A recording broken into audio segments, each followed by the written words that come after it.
Hello, this is IP Stories by 4IP Council, a podcast about innovation and intellectual property. Join us and you'll hear about the journeys through invention, creation, and IP understanding of our guests. The interview today is part of our special for the World Intellectual Property Day, IP and the SDGs, building our common future with innovation and creativity. I'm Fernanda. And I'm Marta, and today we are happy to welcome to our podcast Dr. Saeed Alhassan Alkhazraji. Saeed, thank you so much for coming to our podcast. Before we get into the details of your current position as founder of MANHAT, let me know if I said that right, by the way. We would like to know more about you and your background. So, the first question would be what led you to where you are today? Well, first of all, thank you, Marta. Thank you, Fernanda. And I'm happy to be here to participate in any interaction that has to do with intellectual properties. My name is Saeed Alhassan Alkhazraji. I am currently a professor of chemical engineering at Khalifa University in the United Arab Emirates and the founder of MANHAT, a deep tech startup focused on developing technologies for sustainable water production. The journey with both my career and the entrepreneurship element of my career uh, is uh, is non-linear. It's never a linear path. Nothing was planned perfectly. But a little bit about my academic career. I did my PhD in the US, and during my PhD time, it was among the only profession that is research that can quench my curiosity. So that's why I committed to be a researcher in an academic settings because that will give me of the best option to pursue ideas, concepts that usually you cannot pursue independently if you are part of a larger organization with the set goals. So that's why I went into research heavily, and one thing led to the other. I ended up, at this moment where hopefully the work we're doing in Manhat can impact the world positively, especially when you're talking about water. So, let's talk a little bit more about MANHAT and your solution, natural water distillation. Could you explain to our listeners in simple terms how this technology works? So the technology we're developing at Manhat, we labeled it natural water distillation because, in essence, we actually mimicking the natural water cycle. If you look at the natural water cycle, it starts by water evaporating from open water surfaces.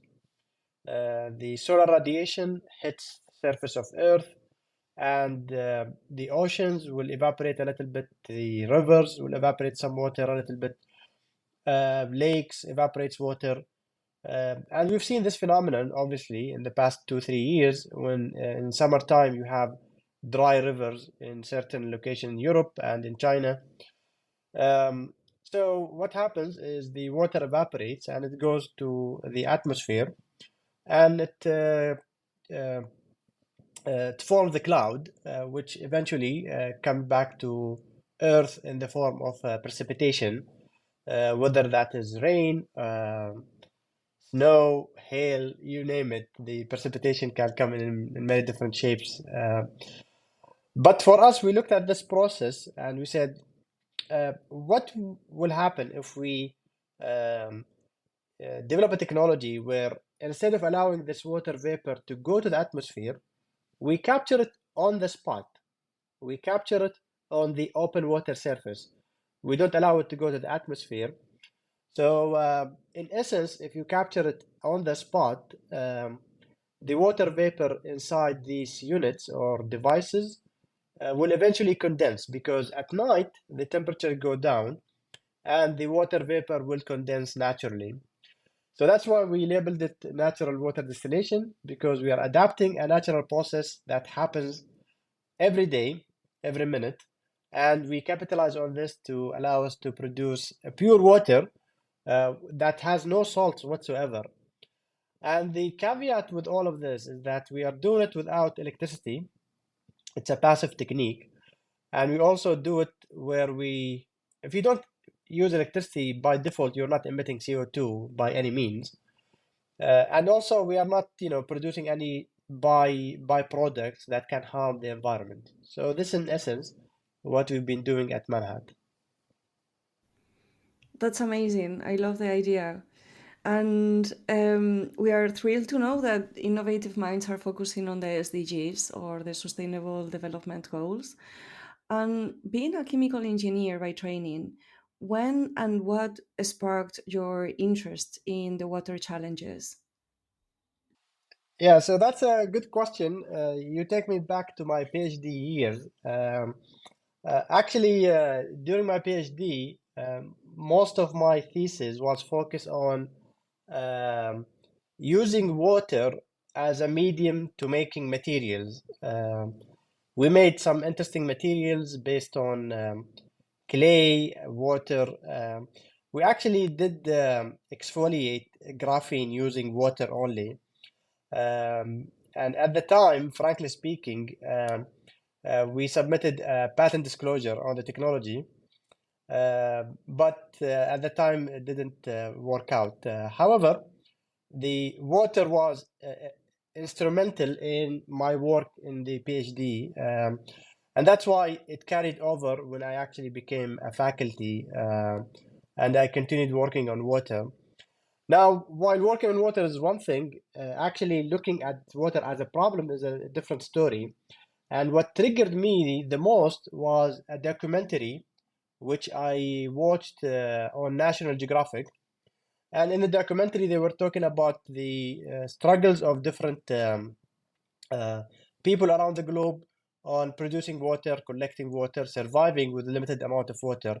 So they mentioned the Mongolian deserts, they mentioned people struggling in the Algerian desert, and they also mentioned the interesting approach to produce water by fog collection, which is common in Chile, in South America, because they have a lot of fog during the night. So when I looked at what they are trying to do, is that the fog, they have to wait for the fog, first of all, and then they have to spread the sheets to collect that fog, and they have to put it in the highest point in the mountain, and it's a little bit very hard work. So back then, I remember that there are some material that can actually autonomously collect water without electricity. So that was my starting point. I looked at the water problem more fundamentally and more closely be, because of that challenge in terms of people struggling to just collect water for their survival. And from that point on, which was around 2012, I committed to working on water, not only academically, but I wanted to provide solutions that can be translated into the market, because without translating any academic work, it will be a very nice publications. People will cite you and will be excited about your work, but it doesn't impact, the widest possible pool of people. So that's why this is just a few stops in my journey with water, and now effectively it's becoming a part of my career. So, from having this goal to patenting your technology, what was the process like? So, as I mentioned in the previous section, I did try to patent a technology on graphene exfoliation during my PhD times. While we didn't continue the process, but at least the idea of patenting was something I got into it back then, and my understanding and appreciation evolved with time. Early on, you think that a patent is an invention, and then once you get it, it's life is good. You'll get paid, or something magical will happen. You don't know what happens, or what is the next door, or what is the next challenge. But the lucky thing is, or the good thing is, when I came back here to the UAE, there was actually a local program to support patenting activities, both for independent inventors and for academics, faculties, because almost 13 years ago, the patenting, landscape here is still not mature relative to what it is right now. And there's a need to push for more focus on patents as a way and as an asset that has to be there to make business work. So they have these programs to not only educate you about the patenting process, but also support you financially to do these patents. And throughout the years, since 2013 almost, I've been patenting almost one patent or averaging one patent a year. And I understand the details of how you should frame your patents and the structures of the patents and the utilities and the importance of these patents as an asset for your startup, especially the early stage startups where usually they don't have a product or a business model that is really concrete. They are evolving into the business model, so protecting their IP is very crucial. So that's where, again, it's few things you explore, and then the snowball continues and it grows. And now I become more aware about patenting and how to do that. And obviously, you have to have very good lawyers that can help you with that. So yeah, that's our journey with the patent. That's great. So as I understood, there was a process of technology transfer. I would like to know a little bit more about that and what was the role of the university in your research? So the early stages of my career, the technology transfer was not as advanced as what it is right now. So the patenting process for myself and the technology transfer, they actually grew together.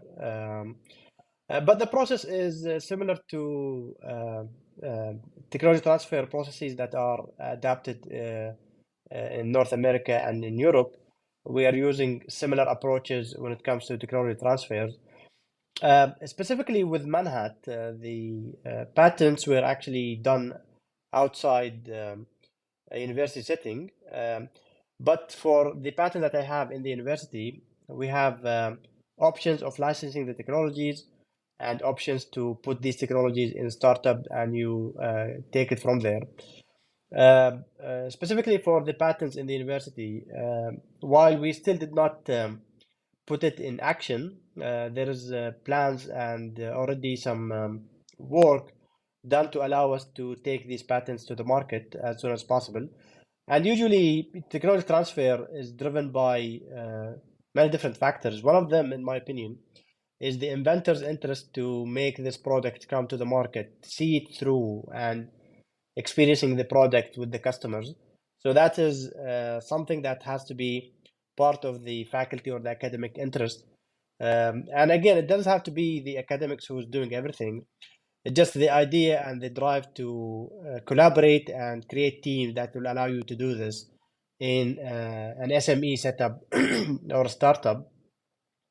And the other approach is licensing, and the technology transfer here actively works with both local, regional, and international companies to license these patents so they can impact the market as soon as we can. So yeah, and as I mentioned, the offices for technology transfer in the universities are growing with time here in the region, and I think that will continue in the future as well. Okay, and nowadays, how important is IP for your company? So at this stage, again, each startup, each company have different uh, timelines, they have different approach and so on. But for us, the patents are our main and major assets at the moment. We are using these patents to develop the final product. In our journey, we are effectively now finishing the prototyping phase. We went through many different iterations of how to adapt the technology into a product, and having the patents or the protection um, is very crucial to allow us to continue to communicate our solution also to customers without worrying about IP infringement. So this is already built in our approach and strategies. And for Manhat, we have actually about 30 legal protections in 18 countries. And that was a conscious decision early on to make sure that as a startup, we still need to generate revenue. So we looked at the largest markets in the world that can have strong IP protections, and we pursue our IP protection strategies by filing in these countries and in these locations. So to minimize the risk for us when we enter these markets to hopefully sell the product. And honestly speaking, the patenting process helped me a lot in understanding how it works, the details, the positioning of your patents, and the way you structure them so you can protect them. So that's why actually we have a family of 3 patents that are the core of the work, and we need to always enhance them. So that's why IPs for early stage startup are very crucial because of our business model, especially that not only we are doing research and development, either academically or outside, the outcome of these research development activities, if it is patentable and has value, then the patents route has to be pursued as early as possible. Well, I'd love it to hear about your IP strategy. I'm biased. I adore. I am in love with IP strategy, patent strategy. So it's very interesting to know how you arrive to the point where you fit into your business model, how you pursue, choose where to patent, where to protect your technology. It's Yeah. super interesting. You might have already answered to this question, but I would like to know, apart from what you just mentioned about trying to patent your innovation as soon as possible, do you have any other message or advice that you would like to give to other startups that are in an earlier stage? Yeah. So the general advice, again, each startup or a spin-off or a company, whether again it's from fundamental research in university or more or less driven by business and it's active in the market. If the product that you are selling is based on advanced technologies or serve wider customer base, you need to think of patents as a way, as a DNA for your business, instead of a luxury or superficial document just for the sake of getting a patent and maybe inflating the value of the startup without really using these patents. So usually it's integral to what you do, and I think a lot of startup that are based on IP already knows that, and they know how it works. They know what they have to do. Um, Now it comes down to economics and investments and funding. If you have the luxury of funding or grants that will allow you to continue patenting without impacting your bottom line, then that would be the perfect situation. As I mentioned, we did get grants to cover some of our patents actually, and that was kind of very strong incentives to allow us to pursue the idea all the way to the market. So uh, I believe also patenting will be crucial from an investment point of view. If the idea is to attract investors, usually they like to see assets and especially IPs as part of the evaluation of the startups. And having those integral to your business is important to make the startups more valuable and will have a better chance to attract more investment. Mhm. I think it's very important what you said about the grants. This is something that every country should consider, to giving more grants to startups that need to patent, because it's true that it's a point where not everyone can find the resources to do it, because it's quite a lot of money. So And yeah, about that, actually, it's a human nature. Usually, if you put grants for startups, the success rate is about 10, 15, maybe 20%. That's across the board. And again, depends on the startups. If it's an IP based, the success is usually higher because a lot of time the IP were generated based on research and development that was vetted, is more concretely analyzed, and so on.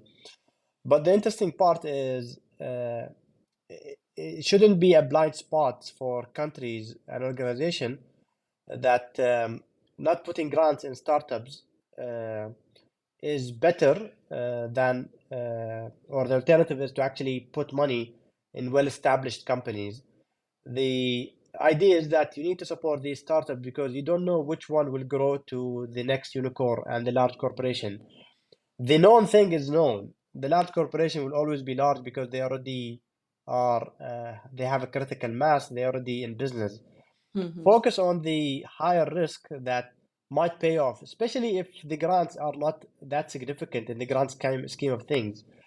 So instead of missing on an opportunity, you create opportunities so one of them can become the next, big company and will support grow the economy for the countries in much better way than putting more money to already big company, and then the margin of improvement will be really limited. Completely agree. I agree as well. And we at 4IP, we like to support SMEs and provide them with more information regarding IP. So we're always trying to pass this message ahead. Um, so as this is a special about IP and sustainability, and the term sustainability has been sometimes misused, we like to ask our guests, what is for you sustainability? Well, it's the challenge of sustainability, or the idea of sustainability is, you see, every system, every ecosystem, every organization, organism, animal, plant, they evolved to have an equilibrium that is very well established. For example, if I overwater a plant, it will not take that extra water because it's not useful for it. So most likely, some of them actually dies because of excess water. At the same time, you don't want them to be thirsty, so you need to give them the minimum amount of water. So the idea is, when you do sustainability, you have to look at the different levels of where the sustainability will impact the most. You start with the individual and you instill on them the idea that you have to understand that uh, in the long term, collectively, the humanity overall, there's a tendency to think that the excess of today will never finish, meaning that uh, I have to get the maximum amount of things now because this is the only time I can do it. But the issue is you have a limited overall resources where, if you think about it, now there is a theory where we actually are borrowing from our future generations when it comes to water quality, when it comes to capitals, when it comes to space, when it comes to many different things. But this was not the case 100 and 200 years ago. It's mainly driven by our inert, competitive nature that we have to overgrow and grow, compete vigorously with the others. So, for me specifically, sustainability is to utilize the environment in a way that does not stress the environment beyond its means.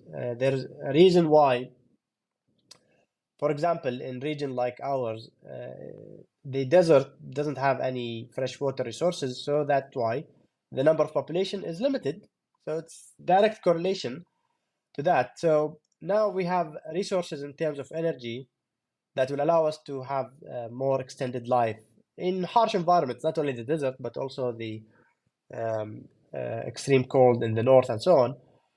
So the idea is let's work with the environment around us to actually be closer to an equilibrium instead of being far away. And when you are far away, that's not sustainable by default because you're trying to overcome things. And what will happen is you try to burn more fossil fuel to generate energy. You probably need to build very strong buildings if you want to survive earthquakes. And building these buildings is not cheap, so it's going to be very expensive. So the idea is to create a sustainable future. Let's look at each locale individually, not to hamper the growth of the place, but to make it grow with the environment, with the limits of that place, and adapt that limits to your strength. So, for example, what we do at MANHAT, we actually welcome more solar radiation because that will make more water vapor for our device and we make more water and so on. So in areas where solar radiation is extensive, this will work perfectly, and that will create an artificial freshwater resource that does not need electricity, which we artificially created 200 years ago to make our life easier. So that's my overall philosophy with sustainability. And obviously, we have to do all the things that we discuss and we come up with as the best practices. For example, what to do with the plastics, for example, limiting CO2 emissions and so on. These are already globally known steps to allow us to sustain our climate, which eventually will make our life easier. You mentioned before that you are also a professor at Khalifa Yes. University, and you have been working there for many years now. I would like to know what message you like to convey to students regarding their future as engineers and scientists. Yeah. So since my start here at Khalifa University, I always try to push the students to think outside the box and to pursue things not in a classical fashion. Just because someone did it, I have to do it. Sometimes convenience is really comforting, and you also cannot, push people to be far away from that comfort. If it works, it will allow them to have a good life, then they will do it. The interesting thing is, in one of my conversations, they were saying that you ask us about a project, but we could not find any information about it on Google. So I coined my phrase, if it's not on Google, it's worth searching for. Because if it's on Google, someone already did it, someone already reported on it, and you don't need to do anything. And actually, Google is like an extensive library. So the point is, for them, I wanted to emphasize that you have to be able to capitalize on the thing that you can do better and use it for as a strength point to allow you to do something useful. Whether you're gonna be in a company, whether this company doing sustainable development, they are doing water production, they are doing oil and gas. It doesn't matter as long as you actually bring genuine interest and curiosity to the position, and try to focus on what makes you unique that will allow you to contribute better to the team. Um, uh, because at the end of the day, you need to look at it through a spectrum. You have different opinions when it comes to tackling different technical problems. So providing an opinion and trying to convince the other about it is a crucial to their success. So I always tell them, be creative, be curious. I think that will be very crucial. Even though they hated my statements about Google, they like to have the answers on Google. However, at the end of that project, they ended up giving me a good report on the subject that I suggested. So yeah, I'm trying to educate them about how to do this by practice, not by just saying. I lead them through it through a discovery route rather than just telling them what it is. They will not understand it. So that's how I'm trying to do it.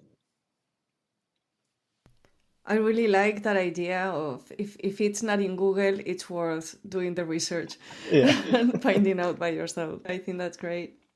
Yeah, that was a lovely message. And unfortunately, we are about to finish now, but I have one last question, which is what's in the horizon for you and your company? Yeah, that's an interesting question. And again, if you ask me this question a year ago, or 2 years ago, or 3 years ago, the answer would be different because we are ever evolving. But in the near horizon, we are actually launching our trial or pilot of the technology that will allow us to iron out the economics of our business model. And in the long-term horizon, I would like to see this technology be adapted by as many people as possible, because this technology is actually about the people who are going to use it themselves. The plan is to make these products modular, and each one will have their own unit to produce their own water um, in the cheapest possible cost. And hopefully, we are really excited that, or at least, hopeful that this will become a genuine part of everybody's life that can use it to produce water without being stressed out about the quality of water every time they open the faucet or they go to a lake or try to scoop a water from underground. Yeah, I really like what you're doing with your company and the new technologies that are gonna come up. So congratulations and thank you so much again for having this chat with us today. Thank you so much for having me. I appreciate the time. Thank you so much, Saeed. Bye bye. Bye. Bye. Thank you for listening to IP Stories by 4IP Council. Visit our website on 4ipcouncil.eu to find out more and check out the links mentioned during this episode. If you liked it, remember to share and subscribe.